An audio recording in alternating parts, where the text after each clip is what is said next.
UTF 국어과 강사 오준호입니다. 동명여고 1학년 국어 내신 경향 분석을 시작하도록 하겠습니다. 그래서 지금 여러분들 대부분 등급과 정확한 점수가 다 나온 상황이고요. 그래서 이쯤 이제 리뷰를 해보고 동명여고 2학년 기말고사까지가 아직 시간이 좀 남았지만 지금부터 대비 방향을 생각해 보시는 게 좋을 것 같습니다. 자, 출판사는 미래엔입니다. 그래서 작년까지는 신사고였는데요. 신사고에서 변경되어서 기출이 달라졌다. 하지만 유형은 어느 정도 유사합니다. 여전히. 시험 구성은 객관식 20문항, 서술형 6문항. 이것도 작년 기출이랑 똑같고요. 그래서 교과서 출제 범위 및 문항 분석을 실시하도록 하겠습니다. 먼저 교과서 현대시 슬픔이 기쁨에게에서 객관식 3문항, 서술형 2문항이 출제가 되었습니다. 그래서 1번 표현상의 특징 확인하기, 기본 문제니까 넘어가고요. 보기 활용을 해서 내용 일치를 확인하기, 시 내용에 대한 전반적 이해를 물어보는 거, 세부 내용 일치, 한방문과 본문이라는 시어와 해당 시구에 대한 이해를 묻는 문제였어요. 그래서 한방문이 나쁜 거, 부정적인 시어, 본문은 긍정적인 시어인데 한방문을 멈추니까 긍정적인 시구잖아요. 그런 식으로 여러분들이 시어도 굉장히 시구도 꼼꼼하게 읽는 걸 요구하는 문제였습니다. 서술형 1번은 핵심 시어 적기 문제, 한방문의 의미와 해당 시행 적기. 서술형 2번은 핵심 표현법 적기, 역설법입니다. 그래서 전반적으로 요 3번 같은 약간 이제 난도가 높고 헷갈리게 하는 문제 외에는 사실은 기본적인 부분을 물어봤다. 하지만 다만 서술형 1, 2 같은 애들이 다 단답형이 아니고 진짜 완전 서술형이기 때문에 시간 소모가 크실 거예요. 밑에 서술형도 마찬가지고요. 모의고사 문법 문제, 내용 일치 문제가 2개가 출제됐는데 다 모의고사와 거의 유사하기 때문에 이 부분은 넘어가도록 하겠습니다. 교과서 독서, 3을 바꾼 만남, 독도, 서술상의 특징 문제로는 두 제재를 비교하는, 그리고 가제제의 내용 일치 문제가 나왔고요. 교과서 문법 의문이고요. 의문에서는 3문항이 출제가 됐습니다. 첫 번째는 보기 예시를 이해하는 문제, 그래서 밑줄 친 단어의 의문을 서로 비교하는 거, 암기식, 모음을 그냥 이해하고 암기했는지 물어보는 거고요. 조건에 맞는 문장 쓰기, 조건에 맞춰서 의문을 설명하는 건데 세부 내용이 아주 길어요. 그래서 작성 시간이 소요가 많이 됐다. 그래서 동명여고 자체는 문제가 26문항이라 굉장히 문항수가 평범해 보일 수 있어도 완전 서술형 문항이 6문제. 그래서 그걸 쓰는 것만으로 머릿속에서 내용을 구성하고 쓰는 것만으로도 시간이 걸린다는 걸 생각하셔야 돼요. 교과서 소설 달밤이에요. 서술상의 특징, 직접 제시 방법이 뭔지 물어보는 거고요. 이런 거는 무조건 나온다고 수업 때 강조했습니다.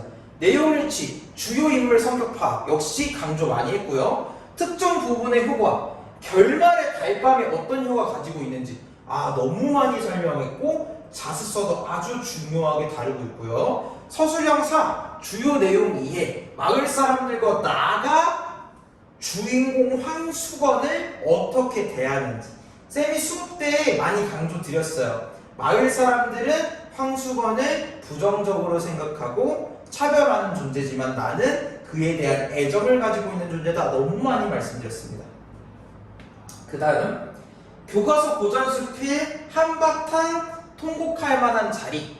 그래서 서술상의 특징 문제는 특이점이 없기 때문에 넘어가고요. 내용 일치 문제는 세부 내용 파악. 보기 제시 문제는 요야라는 외부 지문에서 해당 내용을 찾아 쓰는 거. 외부 지문을 이해한 다음에 찾아 써야 되기 때문에 쓰기 자체는 어렵지 않지만 외부 지문을 이해하는 게 조금 어려웠겠죠. 그 다음 교과서 희곡 파수꾼, 내용일치 문제, 인물의 특징을 알기, 내용일치 문제, 말하기 방법을 알기. 그래서 이런 문제는 너무 기본 문제라 중요하게 다룬다고 했고요. 조건에 맞는 문장 쓰기 문제인데요. 핵심어와 주제를 조건에 맞게 서술하라. 이 핵심어는요, 수업 시간에도 많이 판서를 통해서 강조드렸고 자습서와 워크북을 통해서도 쓰기 연습을 많이 했음에도 불구하고 조건에 맞게 쓰는 게 참 어려우신 것 같아요, 여러분들이. 그래서 부단히 서술형 쓰기를 계속 노력하셔야 한다. 그 다음 모의고사 사기 틀린 고풍의 텐마루의 문제예요. 그래서 표현상의 특징 문제인데, 첫 번째는 모의고사에 없는 선지가 나왔기 때문에 작품을 잘 이해하셔야겠고요. 내용일치 문제, 시어의 의미 문제, 내용일치 문제, 모의고사 문제와 유사하다. 그래서 총평 한번 보겠습니다. 전체적으로 객관적 선지는 무난하게 출제되었습니다. 근데 일부 헷갈리는 선지가 있었으나 작년 중간고사와 비교하면 평이했다. 하지만 항상 문제가 되는 건 뭐냐면 서술형 부분입니다. 서술형은 작성해야 되는 내용 자체는 수업에서 제시한 기본적인 내용들이지만요, 서술형 쓰기 연습이 안 돼 있는 친구들은 점수 손해가 엄청 크실 수 있어요. 그래서 항상 동명여고 서술형은 단답 형식으로 해결할 수 있는 게 아니라 조건에 맞게 풀 서술해야 되는 긴 문장 형태라는 것을 항상 고려하시고, 워크북에서 재원생 같은 경우는 워크북에서 서술형 문제를 연습함과 동시에 실전에서 버벅임을 피하고 싶다면 암기 역시 꼼꼼하게. 그래서 우리 베이스캠프 동명 국어 친구들은 빈칸 채우기식 워크북, 그 다음에 많은 서술형 문제를 실제로 작성해서 암기하고 시험에 들어갈 수 있도록 지도되고 있습니다. 그래서 여러분들 비재원생 친구들도 앞으로의 기말고사 대비 방향을 이렇게 잡으셔야 돼요. 자, 일단 1번 서술형 역시 계속 연습하셔야 된다는 거. 기말고사 서술형 중요성은 말하지 않아도 아시겠죠? 그래서 더욱 부단히 주요 내용을 암기하시고 실제로 제발 좀 써보세요. 비재원생 친구들은 안 써보잖아. 그래서 써보시고 연습을 하고 들어가셔야 되고요. 문법 파트가 강화됐다. 중간고사에서는 문법 파트가 의문, 중류, 생문항 끝이었지만요, 기말에서는 의문 변동과 한글 맞춤법이 포함될 예정이기 때문에 학생들이 본디 문법 파트를 좀 어려워하세요. 그래서 중간과 달리 문법 문제 범위도 늘어나고 양도 늘어날 것이기 때문에 이번에야말로 문법이 정말 등급을 결정할 수도 있다.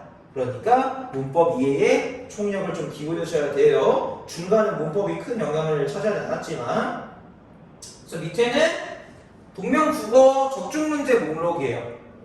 사실 이 외에도 적중한 문제가 많아서 적중률을 따지기가 참 뭐하지만 그냥 몇 문제만 여러분들이 이런 문제가 있다 확인해 보시라고 실어놨어요. 학교 시험에서는 사랑과 슬픔의 비교가 아니고 표현법이 무엇이고 작가가 전달하고자 하는 주제까지 써라. 이게 서술형 2번인데 아예 이런 문제가 아예 있었어요. 그래. 이때 이 서술형 쓰기를 연습한 분들은 그나마 좀 왼쪽 문제를 쓰기에 편하지 않았을까? 이렇게 생각을 합니다. 그 다음, 세부 조건은 다르나 요구 내용이 거의 일치한다. 왼쪽 문제는 학교 시험 문제고 오른쪽은 학원 변형 문제인데, 오른쪽의 문제를 미리 풀어봤다면 오른쪽에 이 왼쪽에 있는 그런 양상들이 많이 나와요. 오른쪽 문제를 이미 풀어봤다면 왼쪽 문제도 아마 안 틀렸을 것이다.